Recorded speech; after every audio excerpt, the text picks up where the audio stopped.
I'm joined by Jennifer Conroy, who is the founder of Fluid Running. Welcome today.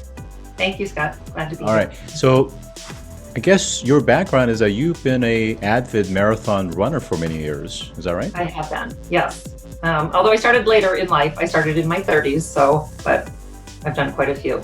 Okay. So tell me about your passion for marathons and how that eventually transitioned to what you're doing today with Fluid Running. Well, passions for marathon, probably like most runners. I did a 5K and said, love that, and said I could never do a 10K, and then I could never do a half. I mean, that's kind of the way it works. So it wasn't really planned. I just kind of started running, and I just fell in love with it. I fell in love with. I would say I love the process of marathon training. I love the 16-week plan and working your way up to 20 and tapering down, and just the excitement of the race, and it's kind of addicting. So I think I've done 16 at this point. So it's one of my passions for sure.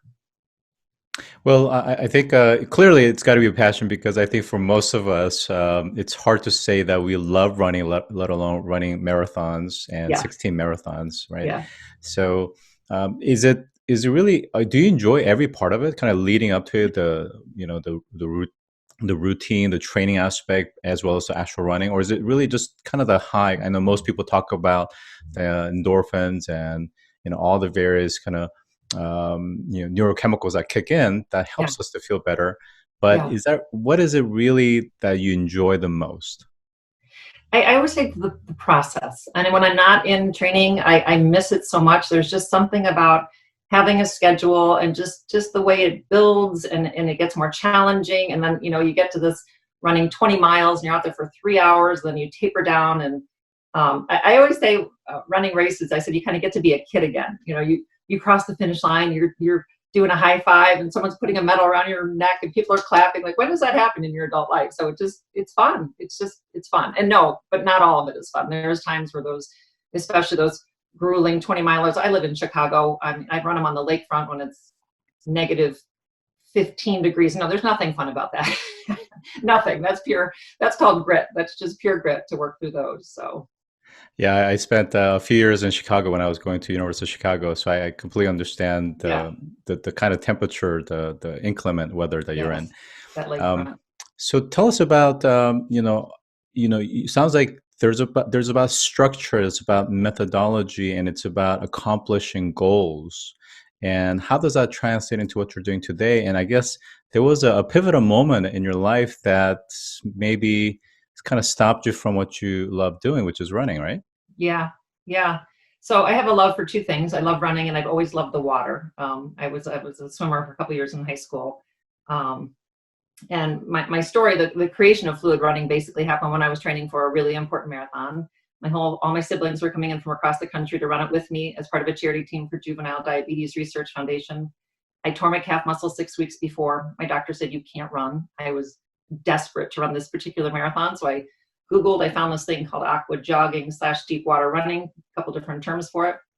And that's all I did for the 6 weeks leading up to the race. So if anyone out there is a runner, if you miss 3 days, you start to panic that you've lost your fitness. But literally 6 weeks, all I did was run in the deep water. Mm. And not only did I finish, it was the Chicago Marathon, but I actually qualified for the Boston Marathon, not having run for 6 weeks on land. So it was my light bulb moment. At the starting line, I said, oh, so help me God, if this Mm. works, if I can even finish this marathon, there might be something here. So when that happened, I just changed course. And I realized how this could help so many people, this ability to continue to work out with pain or with injury. So that's what led me to create my company. Okay. So I think it's pretty common knowledge that swimming is just a great outlet for those that have a certain type of injury, whether it's a shoulder injury, knee injury, things that where they can't handle the kind of impact like they used to, and it's just gentler on the body. But take us a little bit deeper into what is fluid running, and are you completely submerged underneath? What is the requirement for the swimming pool? Yeah. How long are Okay. you doing it? Yeah. How fast must you go? Do you have to have weights? And ultimately, what are the benefits? Right. So that's one of my hurdles I talk about is just the awareness and understanding. Most people don't even know what it is when I say deep water running. They think they're vertical, like they're swimming. So to explain it, it's in deep water. So you are vertical in the deep water. So your feet cannot be touching the bottom.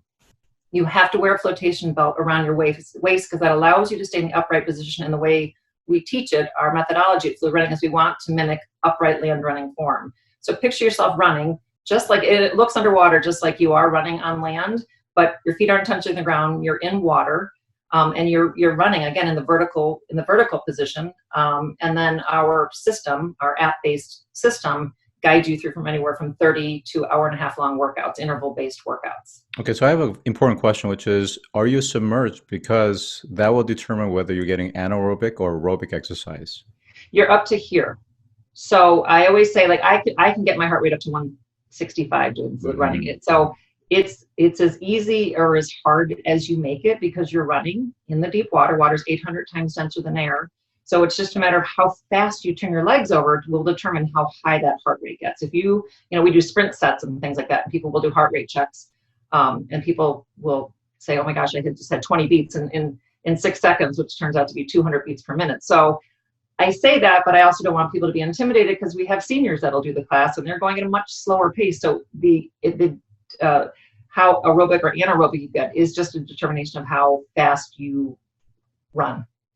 Of course, if you turn your legs over. Yeah. So if someone is able to swim and they're able to tread water, that's a good starting point.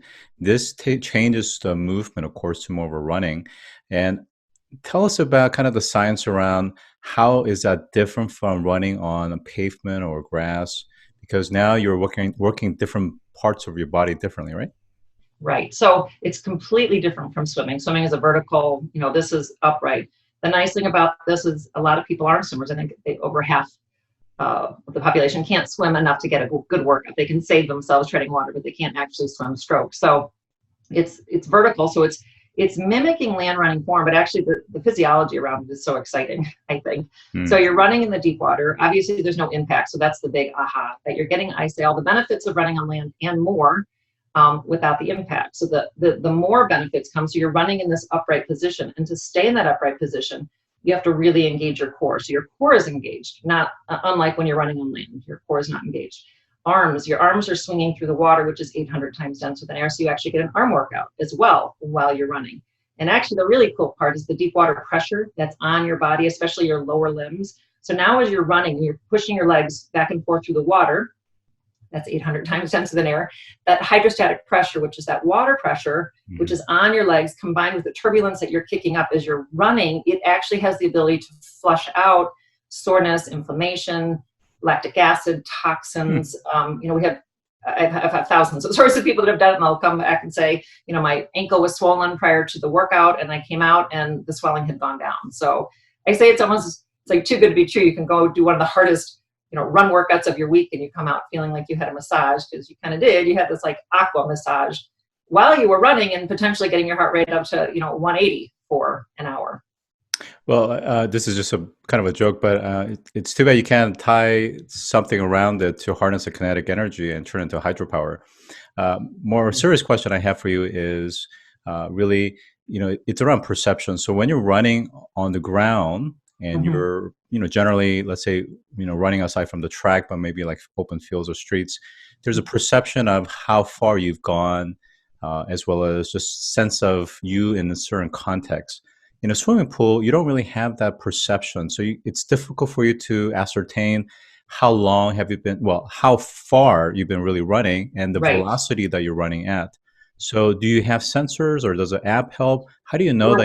We're working on that. We would like to have that one of these days. But right now, what I tell people is, especially runners, and again, most of our clientele is not actually runners. It's all sorts of people, but runners that really, really want to know exactly how long they've run. I always say heart rate for heart rate, time for time is my line. So if you're a runner, and a lot of runners tend to know their heart rate. For me, for example, I'll set about 140 when I'm out for a run. Okay. So, and I'll run about 7 miles in an hour. That's me, right? So if I get in the water and I run for an hour and I keep my heart rate around that level, I can count it as a 7-mile run. Got it. I understand. So interesting physiological fact though too, because of that water pressure that's on your body, it's pushing all this extra blood up to your heart. I always say you're like a tube of toothpaste in the water, and all your blood is being pushed up. Your heart rate is actually, it's going to read lower on your heart rate monitor, for example, or if you were to do a pulse check. That's because all this extra blood is being pushed up and your heart can't pump it out fast enough. So that's another like sometimes an athlete will get in and say, my heart rate was like 130. I'm like, well, no, you actually had 10 to 15 beats to whatever that number was. It just, your heart just can't pump it out as fast, but you're getting just as good of a workout. It's very interesting. And do you have some sort of methodology or some documents that kind of provides that equation? There's lots of information on that. Okay. There's lots of, there's lots of science that was done, interesting, in the 90s, and all of this stuff was, tested out, and they tested what I find most fascinating, what got me so intrigued when I got injured training for my marathon initially, was they took 2 tests of runners. They took elite men, 2 groups, and they put one in the water for 6 weeks, and they put one on land for 6 weeks.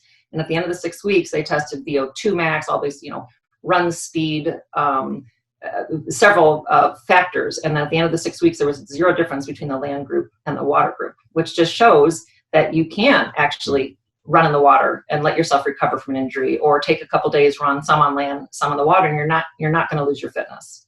That's really fascinating, very fascinating. Talk about intensity in the sense of a couple of dimensions. One is you mentioned kind of heart rate for heart rate. Is that reasonable in the sense of, if you typically run for, let's say, half an hour, an hour duration, do you do the same thing in the pool, or does that equate to different duration in the pool? And then also, I think we've been talking about more kind of enthusiasts around fitness and exercise, but what about those that are less into fitness, and they just are looking for an outlet, especially in the context of the current lockdown and quarantine across the country? For those that have a pool or something like that, this is an interesting opportunity for them to actually be active without actually having to go to a park or outside where perhaps maybe it's closed. Well, that's actually interesting and good for us in this very difficult time. But I think a lot of people are looking at that backyard pool, and there's actually I read numbers as high as 10 million private pools in the United States. So people look at that backyard pool, and I'm saying, that they've never done anything but float around in it, or play with their kids. Like, I wonder if I can get a workout in here, and you can. So a really good workout. All right. We only have 1 minute. Again, can you talk a little bit about benefits? So some people are looking for a way to maintain certain rigor, like marathon running as an example. Others are looking for a way to just get a great workout and stay healthy, or just, to de-stress and whatnot. Yeah. What can they expect? And also for those that are looking for weight loss, does this help as well? Absolutely. Again, it's all what you put into it. The workouts are guided. They're very motivating. They're challenging. People just said they love the way I, support them and kind of cheer them on through these workouts. But I always say, we have high school athletes that are injured, and we have 78-year-olds that do this. So it's just, and it depends on what your fitness needs are. We have a lot of people with rheumatoid arthritis and lymphedema and that are using and finding fluid running, and they're going at probably a much slower pace.